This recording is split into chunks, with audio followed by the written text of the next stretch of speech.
तमः प्रविशन्ति, घोर अंधकार में प्रवेश करते हैं।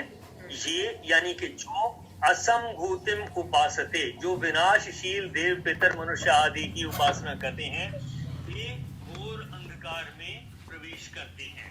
ये आधा श्लोक हुआ। आगे है ततो भूय इव ते तमो, उससे भी ज्यादा अंधकार में वो प्रवेश करते हैं। य जो उ भी य उ संभूत्यायाम रता, जो अविनाशी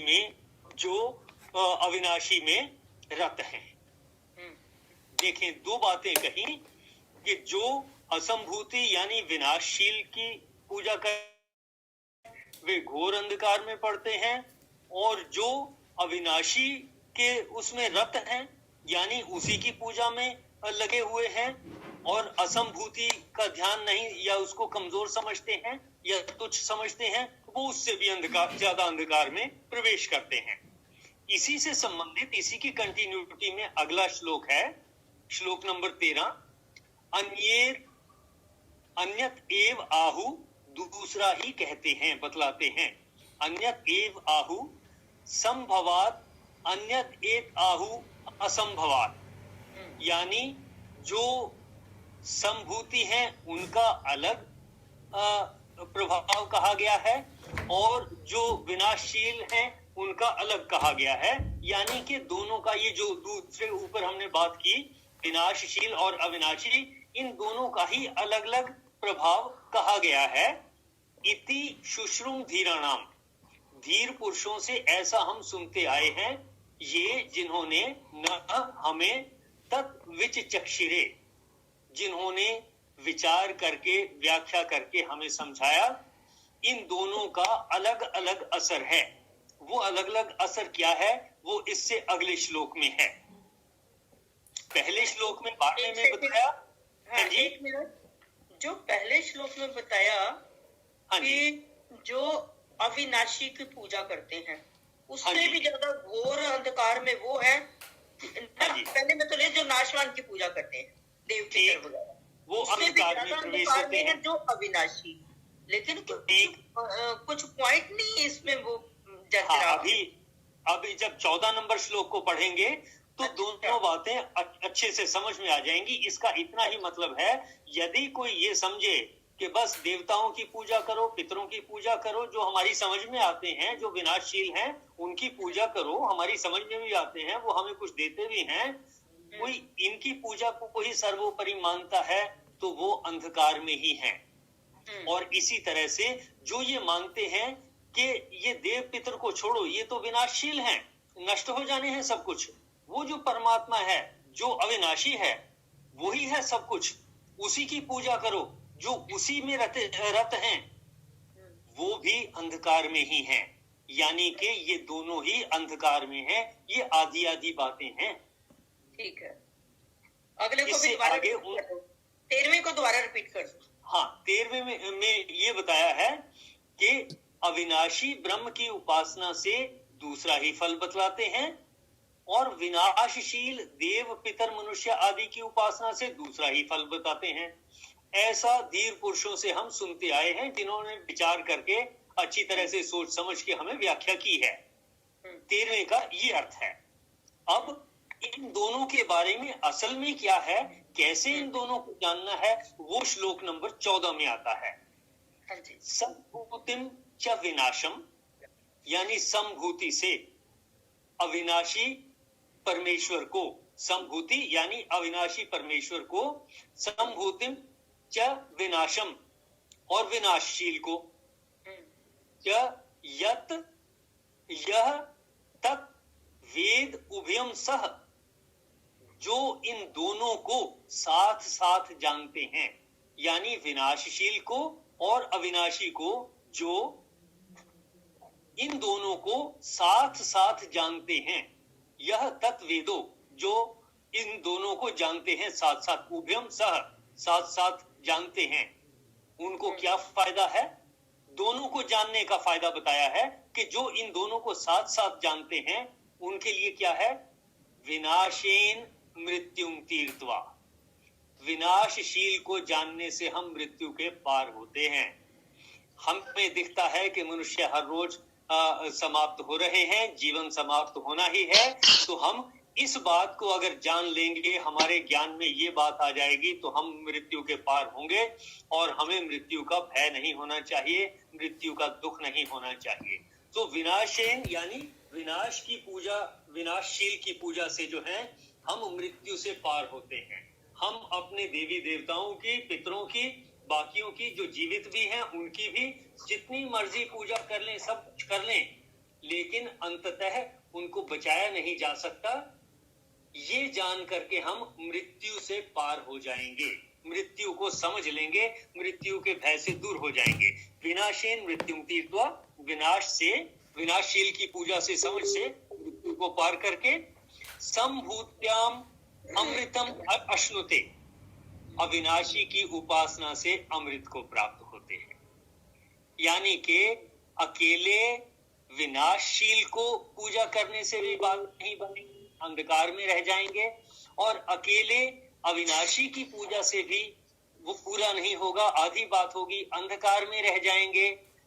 जब दोनों को साथ साथ समझेंगे, यानी कि हम दोनों में से एक चीज को नहीं, दोनों को हमने समझना है, तो हम विनाशशील को जानने से मृत्यु से पार हो जाएंगे और अविनाशी को जानने से अमृत को प्राप्त होते हैं। ऐसा ये 3 श्लोक हुए। देखें इसमें जो है आप लोग क्या कहें। इसका मतलब यह है कि साकार और निराकार दोनों को पूजना जरूरी है। बिल्कुल ठीक, दोनों को समझना, जानना, दोनों की इज्जत करना, किसी का तिरस्कार नहीं करना, दोनों को ही अर्थपूर्ण समझना है। जीवन के लिए दोनों जरूरी हैं, अदरवाइज अकेले अकेले में ये अधूरे हैं, वो अंधकार है। साकार की पूजा करने से हमें पता चलता है कि जो आया उसने जाना जरूर है। यस, तो हम ऐसी समझ से साकार की पूजा करने से हम मोक्ष को प्राप्त करते हैं, मृत्यु से पार होते हैं, मृत्यु के भय से पार होते हैं हम। ये तो साकार की पूजा से हो गया ना। हाँ जी, और संभूति से यानी अविनाशी की पूजा से हम अमृत को प्राप्त होते हैं।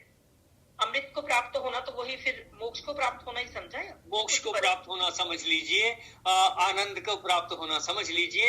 यानी कि अकेले की बात नहीं, अकेले से काम नहीं चलेगा, दोनों बातें। जैसे इससे पहले 3 श्लोक आए थे जिनमें था कि जो अकेले कर्म की उपासना करते हैं या कर्म को बड़ा समझते हैं वो अंधकार में पड़ते हैं, जो अकेले ज्ञान को अच्छा समझते हैं वो भी उससे ज्यादा अंधकार में पड़ते हैं।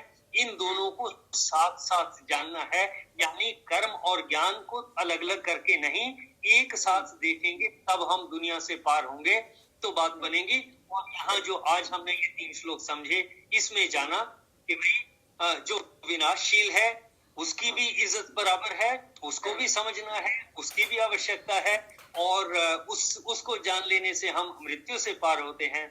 अविनाशी को जान लेने से, अविनाशी को समझने से, उसके मर्म को जानने से हम अमृत को प्राप्त होते हैं। बहुत अच्छा, ये पॉइंट अब भी क्लियर हुआ है, ये पहले नहीं था। बहुत बढ़िया। हाँ जी, बाकी मेंबर्स भी देखें इसके बारे में क्या कुछ कहेंगे। हाँ, ये बहुत अच्छा विवेचना की गई, लेकिन मैं अपने कुछ विचार रख रहा हूँ। ये तो मैंने शुरू में भी बात आई है कि सबको दूं सम्मान गोविंद राधे, आप मान चाहूं नहीं ऐसा बना दे, सबको दूं सम्मान। तो ये सबको सम्मान है, लेकिन मैं अपनी गीता के माध्यम से अपने विचार प्रस्तुत कर रहा हूँ। देखिए, कृष्ण भगवान जी कहते हैं, मैंने सभी उपनिषदों को गाय का रूप बनाया है, गाय गाय के रूप में है, और जो अर्जुन है वो बछड़ा है, और मैं गऊ का दूध दूह कर निकाल कर अर्जुन रूपी बछड़े को पिला रहा हूँ। यानी उसके माध्यम से हम ये गीता के माध्यम से सारा उपनिषदों का सार हम प्राप्त कर रहे हैं। और दूसरे कृष्ण भगवान जी के मुख से ये गीता निकली है, तो ये वेदों से कम इसका स्थान नहीं है। बाकी 11वें अध्याय में थोड़ा आपको मैं गीता में ले चलता हूँ, इन्हीं के संदर्भ में है, जो विचार प्रोफेसर साहब ने रखे हैं उन्हीं के संदर्भ में है।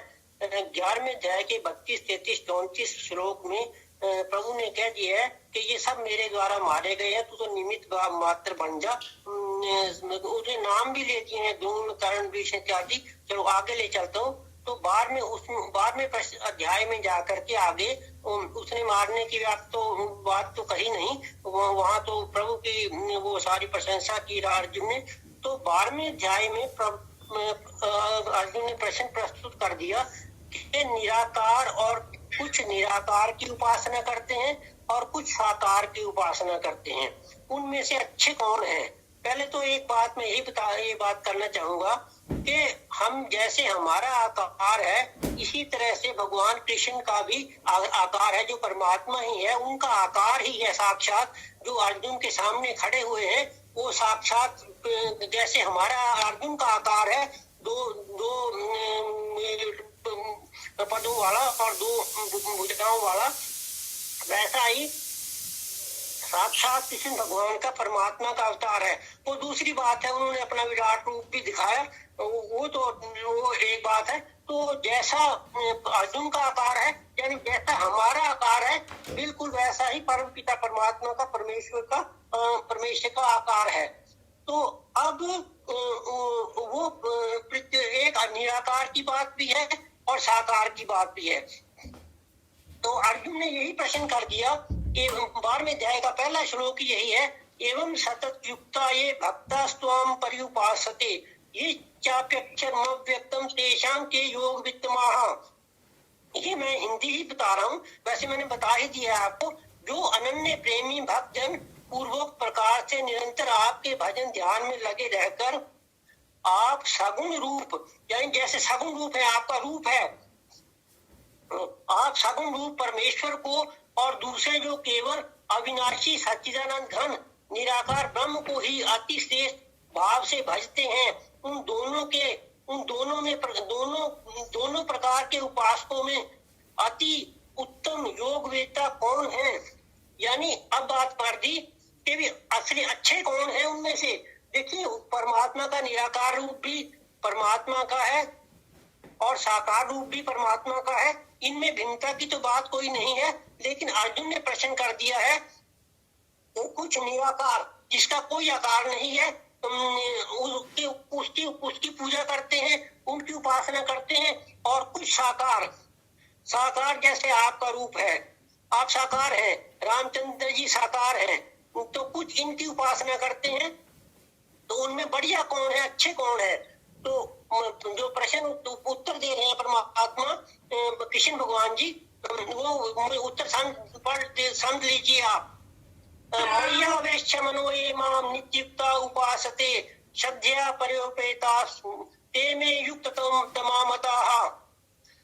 मुझ में मन को एकाग्र करके निरंतर मेरे भजन ध्यान में लगे हुए जो भक्त जन अतिशय श्रेष्ठ श्रद्धा से युक्त होकर मुझ सगुण रूप परमेश्वर को भजते हैं, वे मुझको योगियों में अति उत्तम योगी मान्य हैं। यह स्पष्ट कर दिया है परमात्मा ने कि सगुण रूप।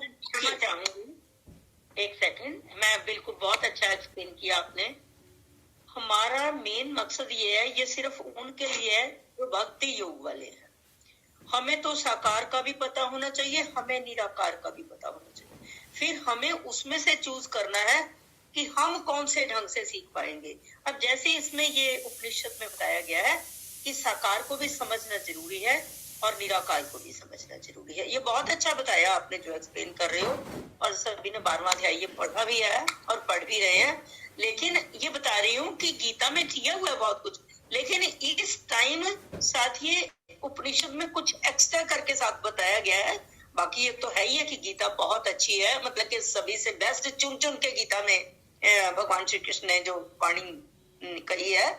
लेकिन जो हमारा मेन मकसद है, जो आज नई चीज हमने सीखी है, वो ये है कि साकार को भी जानना जरूरी है और निराकार को भी जानना जरूरी है।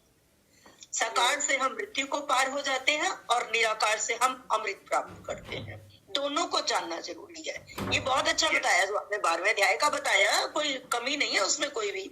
लेकिन मैं मेन बात यही कह रही हूँ कि हमने शॉर्ट समय में थोड़ा सा ज्यादा कवर करना है, हमने क्षमा चाहूंगी। उसी प्रश्न का उत्तर यहाँ और आसानी से हमें समझ में आता है।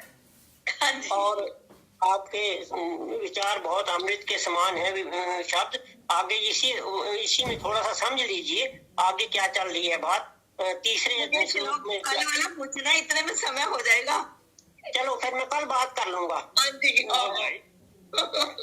ठीक है, अभी चौथे अध्याय के 34वें श्लोक की बात करता हूँ। शशि पढ़ दीजिए जरा। तद्विद्धि प्रणिपातेन परिप्रश्नेन सेवया उपदेक्षन्ति ते ज्ञानम ज्ञानिनस् तत्वदर्शिनः।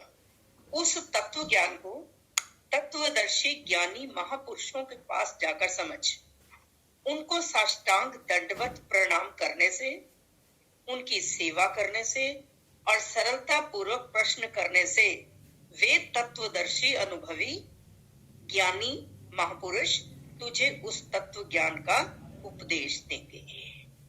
अब देखें, इसको हम जोड़ के भी समझेंगे, अलग से भी समझ लेंगे।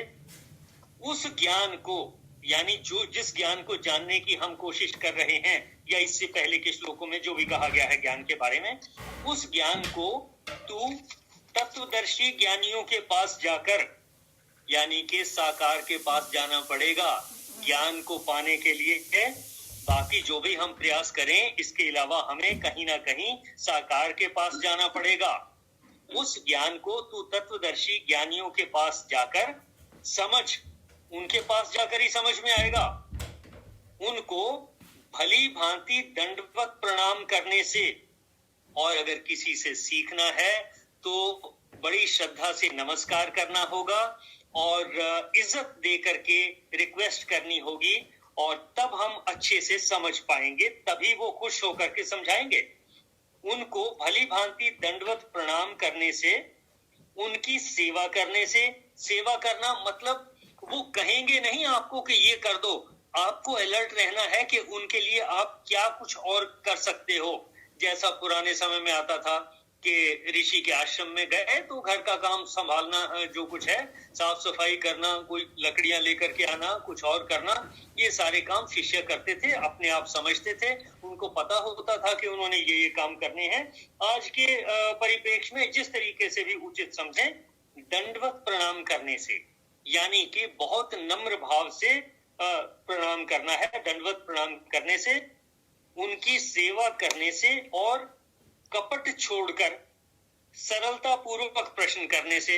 जितने प्रश्न हैं उनमें कपट नहीं होना है, वो प्रश्न बड़े सरलता पूर्वक होने हैं, और जिस प्रश्न का उत्तर हमें नहीं आता वही सवाल पूछने चाहिए, जो आता है वो नहीं पूछना चाहिए। अगर उसमें कोई संदेह है तो उस संदेह का निराकरण करने के लिए पूछे जा सकते हैं, लेकिन गुरु की नॉलेज टेस्ट करने के लिए कि गुरु कुछ जानता है या नहीं जानता है, या उसको ये नीचा दिखाने के लिए, या कोई किसी सभा में ऐसा समझाने के लिए कि मैं ज्यादा जानता हूं, इस तरीके के जो प्रयास होंगे वो गलत होंगे।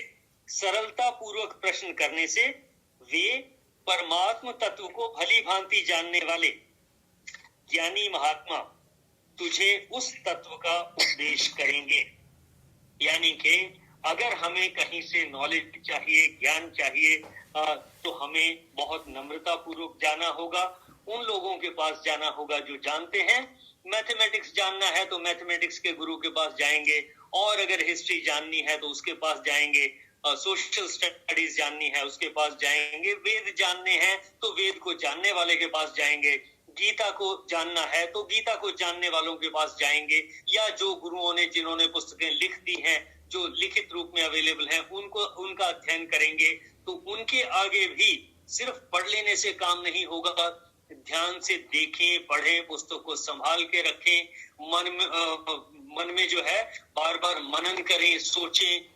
ये इतनी बात जो मैंने की, मैं इतना कहूंगा कि इस ईशावास्योपनिषद को मैंने कम से कम 50 बार तो शायद जरूर पढ़ा होगा, और समझ में नहीं आता। इसी तरीके से जैसे शशि आपने कहा था कि भाई ये आधी बात समझ में आती है, कुछ समझ में नहीं आया कि जी अविनाशी का तो अंधकार में जा रहे हैं और विनाशशील वाले भी अंधकार में जा रहे हैं, बात क्या बनी।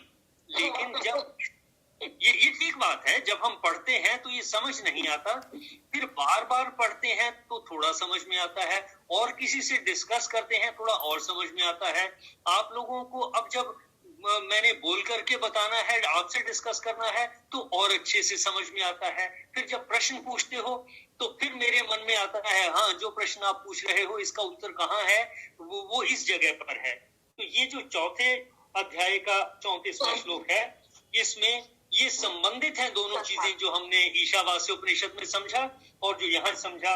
उस ज्ञान को, यानी यहाँ भी हम ज्ञान के बारे में ही अपने आप को परिपक्व करने की बात देख रहे हैं। उस ज्ञान को तू तत्वदर्शी ज्ञानियों के पास जाकर समझ, उनको भली भांति दंडवत प्रणाम करने से, उनकी सेवा करने से और कपट छोड़कर सरलता पूर्वक प्रश्न करने से, जिसको मैंने डिस्कस भी किया, ऐसा करेंगे तो वे परमात्म तत्व को भली भांति जानने वाले ज्ञानी महात्मा तुझे उस तत्व ज्ञान का उपदेश करेंगे। देखिए जरा शशि, ये वास्तव में जब अर्जुन भगवान की बात नहीं मान रहा, अर्जुन वास्तव में नहीं, भगवान श्री कृष्ण चाहते हैं कि मैं ये बात कहूं, लेकिन जब अर्जुन भगवान श्री कृष्ण की बात पर विश्वास नहीं कर, तो भगवान श्री कृष्ण ये कहते हैं, जा फिर जितो जाके पूछना उत्थे पूछ ले।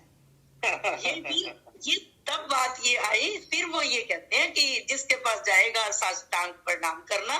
ये श्लोक है, मैंने समय की उसकी वजह से वो बीच में रिपीट नहीं की है, वो कल रिपीट करूंगी वहां।